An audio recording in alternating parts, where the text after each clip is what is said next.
Hi, friends. Susan Blackwell from the Spark File here to let you know that the doors are open for the Spark File Illume, a 9-month group creativity coaching mastermind that invites you to be the chief creative officer and chief marketing officer of your creativity. But what does that mean? That means in 9 months in Illume, you will clarify and advance your big creative goals and learn how to effectively share your work with the world. Now, if you're listening to this and you're an experienced creative or an accomplished professional who seeks a space where it is safe to attempt something you've never tried before, or complete a big creative project, or take your work to the next level and acquire the skills needed to share your creative work with the world, Illume might be right for you. We are calling in emotionally intelligent, high-functioning creatives who are ready to level up. You can find out more by going to thesparkfile.com/Illume, but do it now to find out if Illume is right for you and to save with early bird discounts. That's thesparkfile.com/Illume. Take a leap, take a risk. Go to thesparkfile.com/Illume and join us for Illume. This is part 2 of our interview with the guys from Freestyle Love Supreme. You might want to go back and give part 1 a listen or not. However you're doing it right. Enjoy the show. The Sparkfile podcast may contain profanity and other adult content. Please use your discretion. When I bump into something that inspires me, I dump it in my spark file. It'll be something that I want to make or how I want to be. I pump it in my spark file. I jump into my spark file. Let's open up the spark file.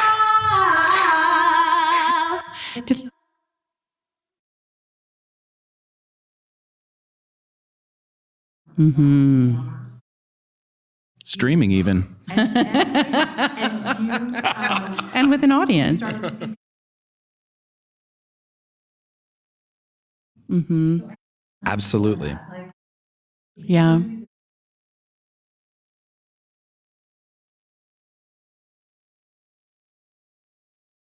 Yeah, and I believe that introvert extrovert does the same injustice as woman man does. It's not binary. There's so much gray area outside of that spectrum.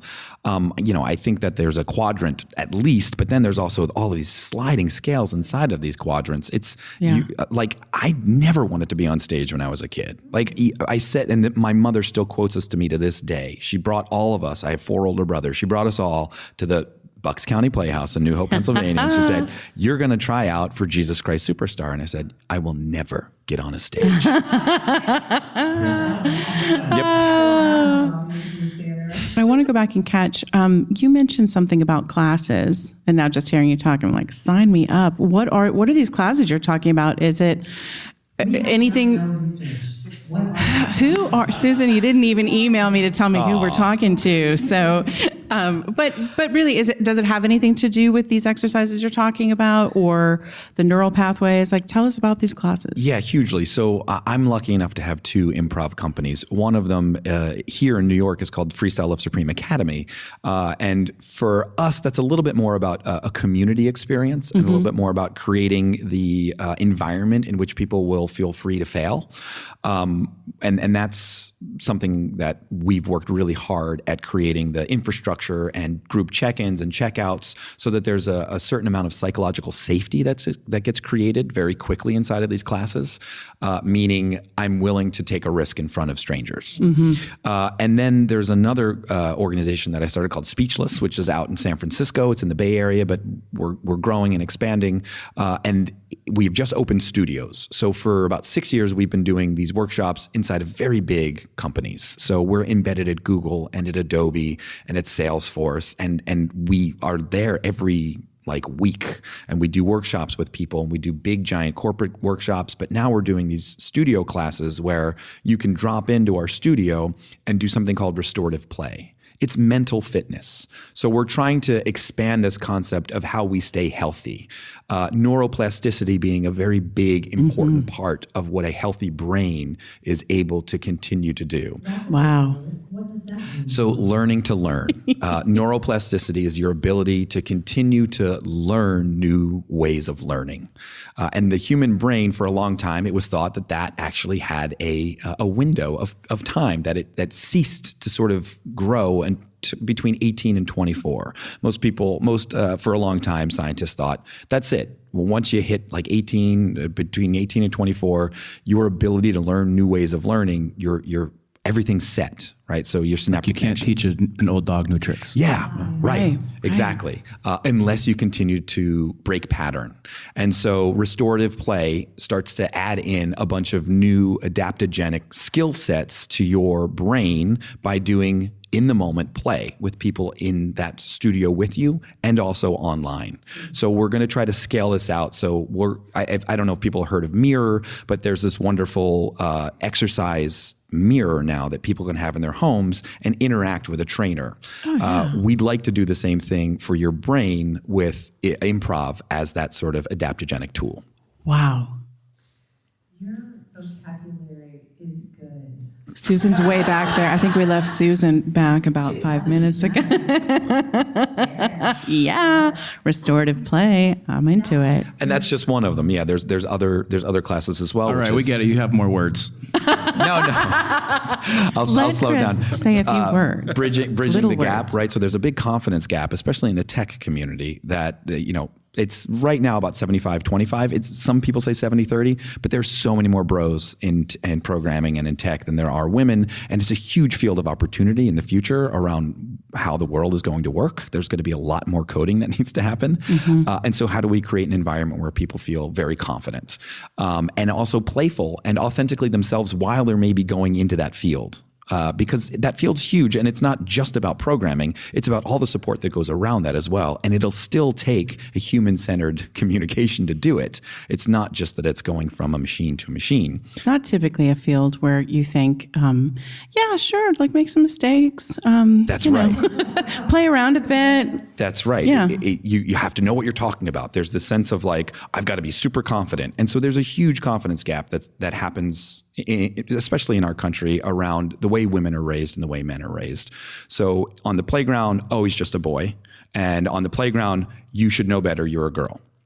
And so that style in our schools and prevalent in most of our societies as well really, really hammers home the safety is super important for women, and reckless abandon is super important for boys. And that leads to a big confidence gap. And so what we're trying to do is undo some of that deep neural networking that has happened in our society and find new ways of breaking apart that specific preferred pathway so that it dissolves and you create new ones that are more helpful and useful for yourself.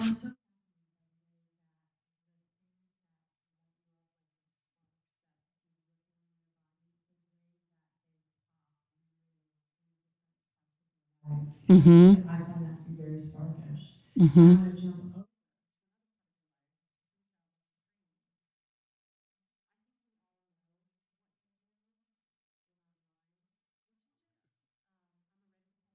Oh, that's right. We were going to pull that string. Yeah. So it would be useful if we get some words because we shouldn't know what we're about to say. So maybe, do you want to ask for words from the audience? Give us a word. Recreation, harness, pineapple, graffiti. Great. Okay, here we go. Yeah, okay. Looking for another place in the nation where I can relax with some recreation. I guess I found it. I guess I have to dapple while I eat this another slice of pineapple. Okay, just check me out, cause I'm about to shout to the rooftops where I did graffiti with Petey. Yeah, conclusions are needy, but maybe not so great. And I have to harness the power like I was the Hulk, or maybe Thor, yes, the big old bulk. All right, I hope that I have to walk through the park because soon, right now, we're gonna be on the Spark Files. Oh my God. Great. So we memorized that right before. Yeah, we So wrote that. thank you to our plants. Holy crap. He was talking about how in the early days, But the grade that memorized is a different part of the grade that is created. He'd be like, as long as someone's wearing a blue shirt tonight, I've got this thing I can say to blue shirt.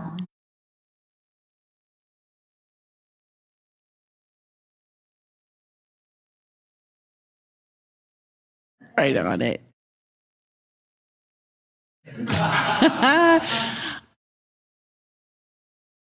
Could you please share with us a little bit about your origin story, you little superhero? Once upon a time. No.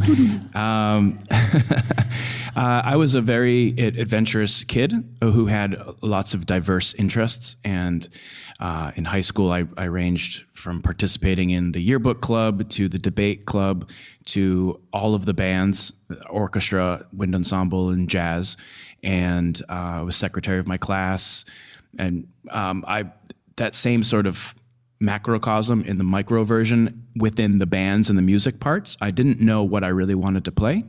So I started with piano and I stopped because my piano teacher's house smelled like cats. And then I picked up saxophone, played that for a while. And then I think it was around Bill Clinton and it felt like overplayed. So I stopped with that. And then I picked up a trumpet because there was one in my attic. There we go. I can do two things at once.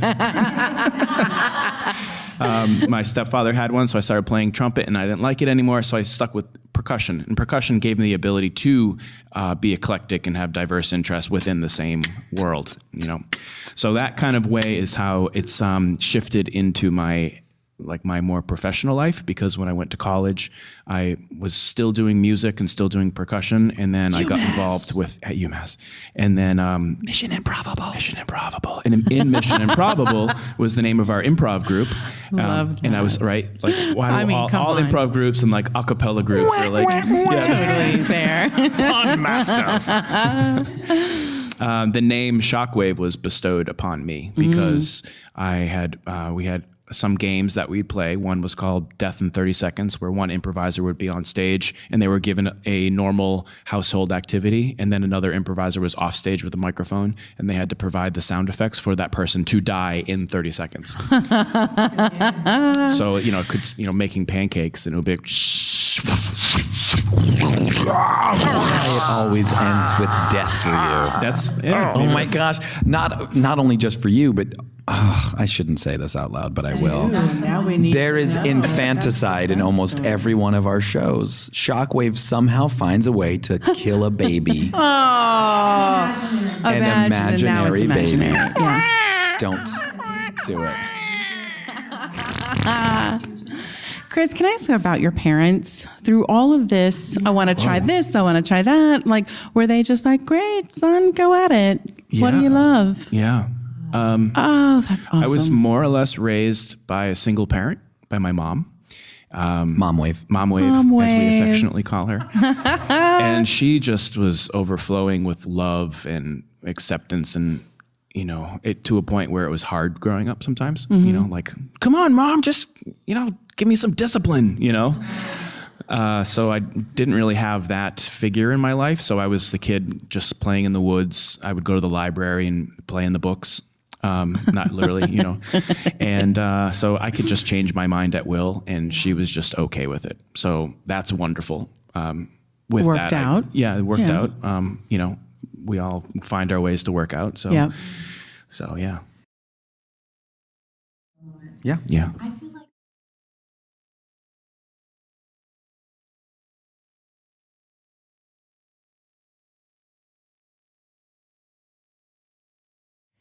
for so many years, I don't know why. I don't get it. No, I'm kidding. I got it. I love you. But I wonder.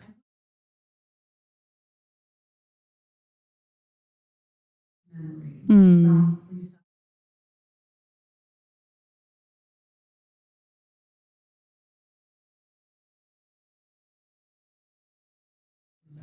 Could they be one and the same? May I start with batshit crazy? Don't take mine. You're going to take mine? Oh, I'm taking it. Oh. So this is 2005, and we had just gotten done. a run at Ars Nova. It was our first actually produced run. Everything before that kind of had happened at improv theaters where runs don't happen, just occasional happenings happen. And so a couple people came and saw the show and they're like, wow, this could probably do really, really well at the Fringe Festival in Edinburgh, Scotland. And we all were at the time able to do it. So we said, God, that sounds pretty cool. Yeah. Lynn was still working on In the Heights. It just fell kind of right in the perfect timing. And so we went over to Edinburgh and we were performing at the Assembly Rooms, which is an amazing, amazing venue. I mean, we landed in the catcher's mitt of safety in Edinburgh right away. It's not a mocking. It's just a terrible analogy. So jumping up, I mean, because the catcher's mitt, it's a ball that gets thrown in at high velocity, and then he's got to throw it. Nothing rests. Okay, sure, it's fine. You know what I think it came from? What's that? You know those novelty chairs that look like... Oh, yes. Yes. You park yourself there? Make the metaphor any better. Nope.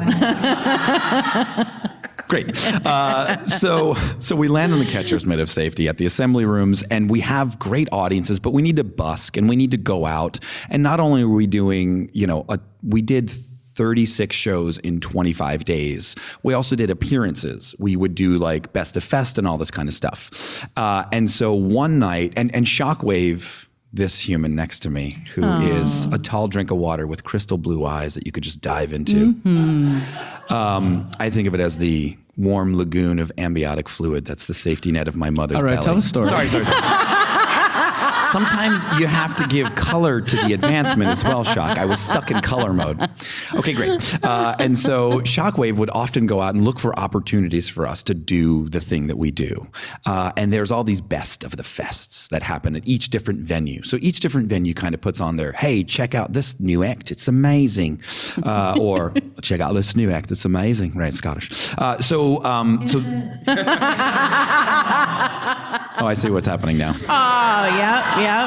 Boomerang. I like to put it in the cricket match. Great. So it's the cricket mitt of safety. Sorry, Susan. So there we are, about to go to this Best of the Fest that Shockwave sets up that starts at 1 a.m. Of course, it's the Fringe. Things happen at all times. And it's at the Gilded Balloon, which is kind of a notorious venue of the seedy shows happen at the Gilded Balloon. It's funny, but it's always off the handle and people are crazy. So we have the enviable spot of about 3 a.m. And we're waiting there because we might go on at 2, but we might go on at 3. And Shock's like, no, just stick it out. And we're all exhausted. We had done 2 shows earlier and been on a radio program with Fred McCauley. And then Shock's like, just stick it out. And we see in the rafters that there's 2 levels of seating, but everyone's just standing up. It's one of those kind of mosh pit shows. There are people dressed in costume in the mezzanine for reasons we don't know. And there are, I want to say, maybe 12 to 13 chavs. That's a British euphemism for really low-class white people. And so there are these chavs dressed up in Wimbledon gear, and they've got tennis balls, and they're just sitting up there, and we're like, this is a strange thing. So we finally get the call at 2:45 to get on stage, and there we go, Lin-Manuel Miranda, myself, Chris Jackson, Bill Sherman, and you. I think Arthur was smart and did not come. And Shock's like, all right, this is it. This is our Gilded Balloon chance. I'm being mischaracterized in this story. No, you're not. This is exactly what happened. You can ask anyone else other than Shockwave. And we get out on that stage and we start doing our thing, which is, freestyle rapping. And for some reason, the rowdy chavs up in the mezzanine are like, let's throw these tennis balls at these performers.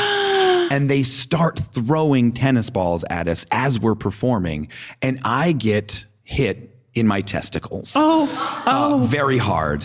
And I say, we're done. The show is over. Let's get out of here. I was just lacquered in the tokies, which is not a phrase that anyone has ever said before. But we'll say it now. And now we say it multiple times. Yeah, it is now shorthand for when something goes terribly awry. So that is my favorite, gone awry, batshit crazy. I was awesome. Lacquered in the tokies, and now it's a sort of freestyle euphemism thereafter. Wow. Why don't I polish it off with a good story? Yeah. That was a good story. Okay. Yeah, it was a little bit of both. And I've given that many times in like the press for the Broadway run, just because it's so memorable. And it speaks to, it was a negative experience, but also speaks to like the longevity of our group and the things we've gone through together. Yeah, and what I love about it is that everyone rallied, though. Like, Chris Jackson got in front of me. Bill Sherman picked me up. It felt like we were like in enemy territory. Everyone carried me out, and they were all like, let's go find those jabs. Doubled over and I was the on the ground. Yeah, I was hit so incredibly hard. And drama. Yeah, it was drama, and they carried me out. Like, yeah, totally. It was definitely when one we of the say trenches creative moments. risk, this is what we mean. We mean risk to your vast deference. So kids, hey, wear a cup. Yeah. So another festival that we were very privileged to be a part of and lucky, and I don't believe even exists anymore, but was the Aspen Comedy Festival. Yeah. Yeah. It was a wonderful experience that we were given also around the same time, where we already had our run at Ars Nova, and we got our big Hollywood agents. Oh, did we get them before or after? After. Yeah, But like right during. Yeah. This was February of 2005. So the Aspen Comedy Festival was a place where comedy acts were essentially shopped around or discovered. Yeah, like put on pedestals, and it was like a week long. Yeah. And we performed after Flight of the Conchords before they had their TV show. We shared the dressing room, which was all outside in a tent, breathing from oxygen tanks because we were so high up in the air before we went on stage. Oh, wow. And we were asked to perform one of our bits from our show that we generally close out the show with, called Day in the Life, where we bring an audience member on stage and interview them about their day. And it inevitably, well, I won't give any spoilers, but it's a great way to end our show. Yeah. So we... Yeah, well, always. Ooh, twins. At least one of them survives. I must be Romulus. Yeah. Cain killed Abel. I was doing Roman. I was doing Romulus and Remus, and you went Cain and Abel. Damn it. We were raised differently. Sure we were. So my parents had very strict rules. The person that we were invited to perform the Day in the Life was Catherine O'Hara. What? So that was a really amazing time. Lovely fruit wine. Yeah, being on stage, and so that was a privilege for us. And when we performed it, there was just a couple offshoots of the story, which may blemish the perfect apple I've just presented. But no apple is perfect. So when I remember, for me, you always should check your equipment if you're using somebody else's equipment before you're using it in a performance or a practice experience, because we were rehearsing this with Catherine, and we're all sort of starstruck, and also, what are we doing here? And also, where's the oxygen?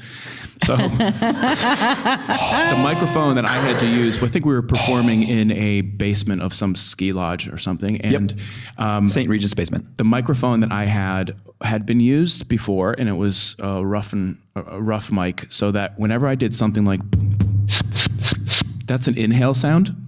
So when I did that for the very first time, while we're performing with Catherine for the very first time, all these beard hairs all come into my mouth and into my lungs. So at least it was Zach Galifianakis. Yeah. So always check your equipment, and then you turn the apple over, and then a bruise on the back. Is that when we actually performed this live? It was at the end. We went last. It was another sort of best of the fest of Aspen, and we went last after a whole bunch of acts. But then Paula Poundstone, who really pounded the audience. Oh, they all left. They hated what she was doing. Whoa. So it was like 300 people in the audience, and it probably trickled down to like 50. And then it was also very, very late, but we still went through with it and did it. So that experience is still there. There's probably a picture somewhere on MySpace. But it was a wonderful experience. But showbiz. Mm-hmm. Okay. Mm-hmm. I have one that we use within Freestyle Love Supreme Academy. And it's a phrase that I've heard elsewhere in the improv world, but we've really instituted it because it rings true to what we help to facilitate. And it's the phrase invest. Don't invest. Invest, don't invent. Yeah. Invest, don't invent. When we're teaching us, Sorry, I threw you off. You had it, and I was trying to do the thing that you do for me all the time. When you know your own stories, or when you know the story, you can more easily tell it. So if you're told to tell a story on the spot, it helps to have a spark of inspiration. I see what you did there. A suggestion of a word, a place to begin, to already have, to do what you already know, rather than trying to reinvent something. Why write a book about a character that you've never met or experienced? Write a book about a character who you are. Nice. It just helps you, gives you some guideposts. Yeah. I like it. Ooh. Keep showing up.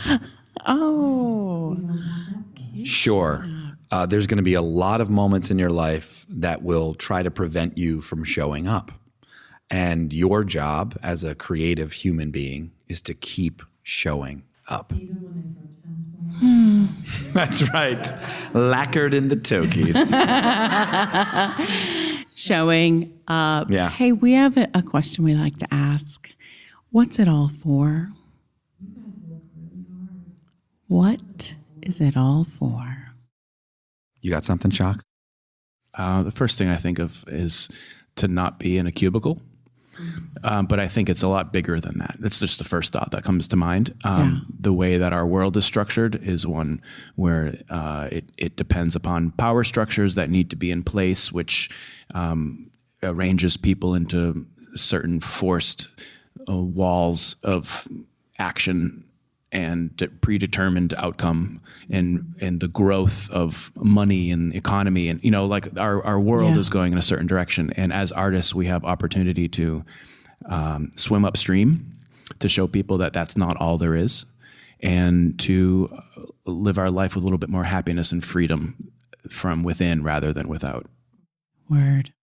For me, it's to help myself and to help others become more fully human. I like those answers.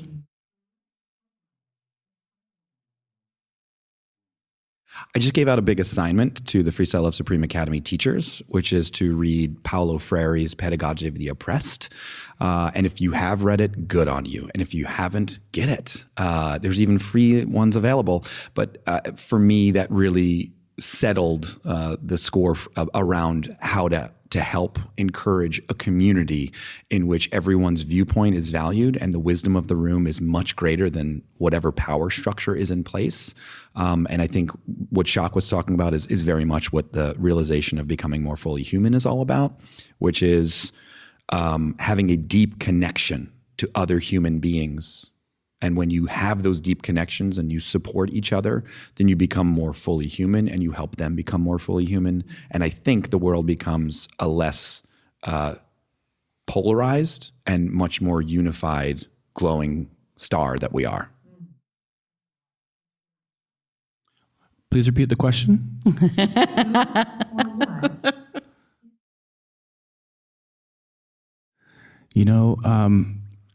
I just want to be truthful to the process right now. And we are in such a point of transition of what this group is going through and where we are. We close in a week, or 2 weeks ago, if this came out. We already closed. Who even is this show? Yeah, and we're developing the Freestyle Love Supreme Academy, which is it's like doing 2 full-time jobs at once. And because this group is we have the rhythm and how to expand and how to grow it. There's a lot already on that plate. And right now I'm looking for that spark. I'm looking for something that is sort of separate and outside of what it is that we're doing, so that I can reinvigorate and build upon the creativity that I've already developed.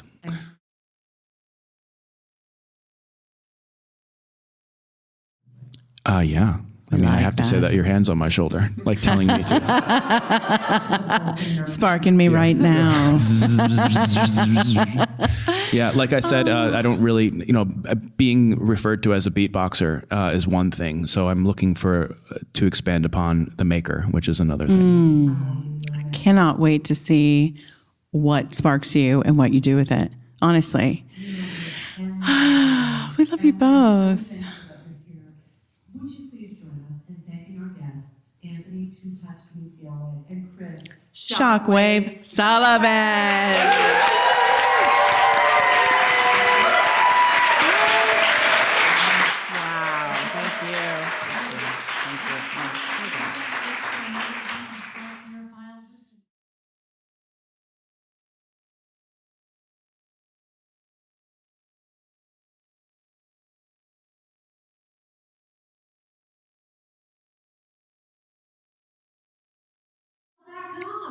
We'll even take your feedback, but you know the price of admission. First, you have to share a creative risk you have taken recently.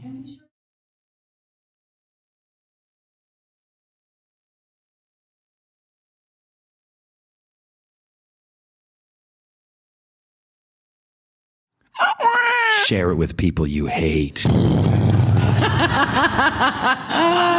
If something tickles your fancy and gets your creative juices flowing, we're writing you a forever permission slip to make that thing that's been knocking at your door. It's your turn to take a spark and fan it into a flame.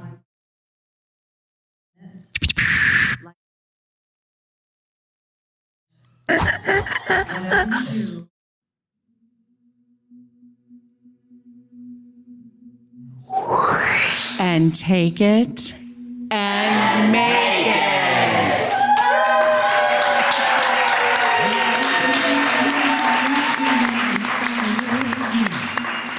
Dump it in my spark file.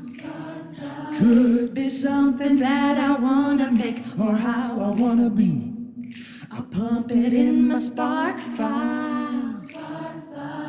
I jump into my spark file. Let's open up the spark file. Hey, we want to thank our live hype man, Jack D'Amelio, and everyone at Mark Fisher Fitness. Mark Fisher, Michael Keeler, Andrew Cole, the amazing Denise Stumper, and special thanks to the attendees of the Sparkfile New Year 2020 Creativity Workshop and Live podcast. You are truly a bonfire of sparks. Hi, friends. Susan Blackwell from the Sparkfile here to let you know that the doors are open for the Sparkfile Illume, a 9-month group creativity coaching mastermind that invites you to be the chief creative officer and chief marketing officer of your creativity. But what does that mean? That means in 9 months in Illume, you will clarify and advance your big creative goals and learn how to effectively share your work with the world. Now, if you're listening to this and you're an experienced creative or an accomplished professional who seeks a space where it is safe to attempt something you've never tried before, or complete a big creative project, or take your work to the next level and acquire the skills needed to share your creative work with the world, Illume might be right for you. We are calling in emotionally intelligent, high-functioning creatives who are ready to level up. You can find out more by going to thesparkfile.com/Illume, but do it now to find out if Illume is right for you and to save with early bird discounts. That's thesparkfile.com/Illume. Take a leap, take a risk, go to thesparkfile.com/Illume and join us for Illume.